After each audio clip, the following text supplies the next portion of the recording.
कहानी अजान की जगह दहाड़। गांव नूराबाद अपनी शांति और मिलकर रहने वाली आबादी के लिए जाना जाता था, लेकिन पिछले कुछ महीनों से लोग एक ही बात फुसफुसाते हुए नजर आते। मस्जिद के पास से गुजरते वक्त अजान की आवाज नहीं आती, किसी की दहाड़ सुनाई देती है। पहले किसी ने यकीन नहीं किया, लोगों ने इसे वहम कहा, लेकिन डर की जड़ें धीरे धीरे फैलने लगीं। और फिर एक रात ऐसा हुआ जिसने पूरे गांव की रूहें जमा दी। नूराबाद की मस्जिद 100 साल पुरानी थी। ऊंचा मीनार, सफेद दीवारें और पुराने जमाने की लकड़ी का गेट। दिन में वह खूबसूरत लगती थी, लेकिन रात होते ही उसके आसपास की हवा बदल जाती। लोग बताते थे कि रात को मीनार के ऊपर से एक काली परछाई दिखती है। कोई इंसानी शक्ल नहीं, कोई जंगली जानवर भी नहीं, जैसे किसी का मुड़ा तुड़ा शरीर हवा में लटक रहा हो। इमाम साहब, जिन्होंने 30 साल उस मस्जिद की सेवा की थी, अब रात को वहां रुकना बंद कर चुके थे। उन्होंने बस इतना कहा था, ये जगह अब सिर्फ इबादत की नहीं रही, कोई और भी यहां रहने लगा है। पर यह कोई और कौन था, किसी को नहीं पता। गांव के बच्चे अब मस्जिद के रास्ते खेलने नहीं जाते। बुजुर्ग शाम होने से पहले घर लौट आते। सबसे डरावनी बात थी, फज्र की अजान से 5 मिनट पहले एक दहाड़ सुनाई पड़ती। ठीक एक दहाड़, इतनी भारी, इतनी गहरी कि घर की खिड़कियां तक कांप उठें। पहले लोगों को लगा कि शायद कोई जानवर होगा, लेकिन यह दहाड़ ना भेड़िए की थी, ना शेर की, ना इंसान की। ये आवाज जैसे जमीन के अंदर से फूटती और आसमान तक को चीर देती। कुछ लोगों ने रिकॉर्ड करने की कोशिश की, लेकिन हर बार फोन बंद हो जाता। कहानी का असली मोड़ तब शुरू हुआ जब 22 साल का लड़का आरिफ सामने आया। आरिफ का घर मस्जिद के बिल्कुल सामने था। उसके अब्बा का कहना था कि वे बचपन से मस्जिद में अजान देते आए हैं, कभी ऐसा नहीं हुआ। आरिफ ने ठान लिया, आज रात मैं मस्जिद के पास जाकर सच देखूंगा। गांव वालों ने मना किया, लेकिन वह नहीं माना।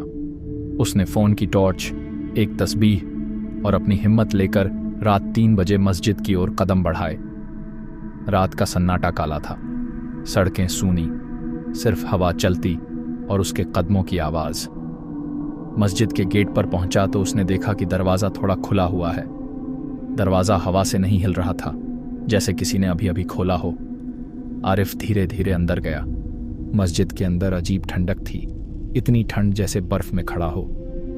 अचानक उसे लगा कि मीनार की सीढ़ियों पर कोई कदमों की आवाज है, टक टक टक। लेकिन वो आवाज इंसान जैसी नहीं थी, जैसे कोई भारी चीज रेंगते हुए ऊपर चढ़ रही हो। आरिफ ने हिम्मत करके टॉर्च ऊपर की ओर फेंकी और एक झलक में उसे कुछ दिखा। किसी जानवर जैसे लंबे नाखून, आधा इंसानी शरीर और आंखें बिल्कुल लाल। वो चीज दीवार से चिपकी हुई थी, जैसे छिपकली।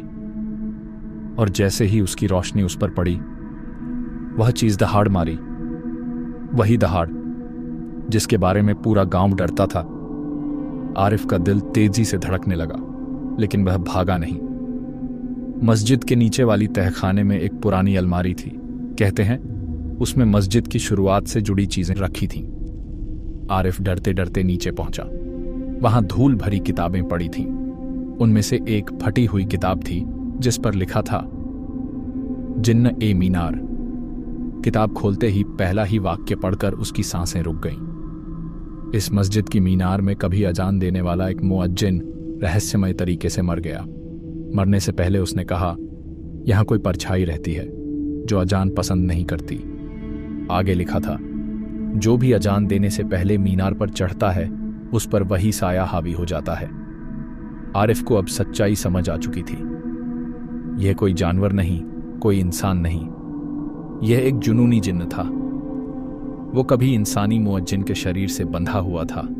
उसकी मौत के बाद वह मीनार में कैद हो गया था और अब हर अजान से पहले वह दहाड़ मारता था। अचानक ऊपर से फिर वही आवाज आई, टक टक टक। भारी नाखूनों की आवाज। वह चीज नीचे उतर रही थी। आरिफ ने कांपते हाथों से तस्बीह पकड़ी और जोर से कलमा पढ़ने लगा। उसकी आवाज गूंजने लगी। फिर अचानक कहीं से अजान की पहली लाइन सुनाई पड़ी, अल्लाहु अकबर, अल्लाहू अकबर, जैसे कोई खुद पढ़ रहा हो। उस आवाज के आते ही जिन्न पागलों की तरह दहाड़ने लगा। मीनार की दीवारें हिल गईं, जैसे दो ताकतें आमने सामने हों। आरिफ अपनी जगह से हिला नहीं, बस पड़ता रहा। जिन्न की दहाड़ इतनी भारी थी कि पूरा गांव जाग गया। लोगों ने अपने घरों से देखा। मस्जिद के मीनार की चोटी पर काला तूफान जैसा भंवर उठ रहा था और बीच में आरिफ दोनों हाथ उठाए पड़ रहा था। एकाएक रोशनी की लहर उठी और मीनार के ऊपर से वह काली परछाई जोर से जमीन पर गिर पड़ी। गांव वाले दौड़े, देखा जमीन पर राख फैली थी और हल्की सी हवा बहते ही वो राख हवा में गायब हो गई। उस रात के बाद पहली बार फज्र की अजान बिना दहाड़ के सुनाई दी। अगली सुबह गांव के बड़े बुजुर्ग इकट्ठे हुए।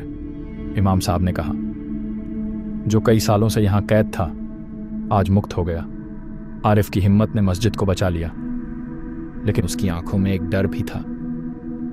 जिन्न चले गया या सिर्फ दब गया, ये कोई नहीं जानता। मस्जिद फिर शांत दिखने लगी। लोग फिर से वहां आने लगे, लेकिन अब भी कभी कभी रात 3 बजे कोई कहता है कि उसे टक टक टक की आवाज सुनाई देती है और वो परछाई शायद पूरी तरह खत्म नहीं हुई।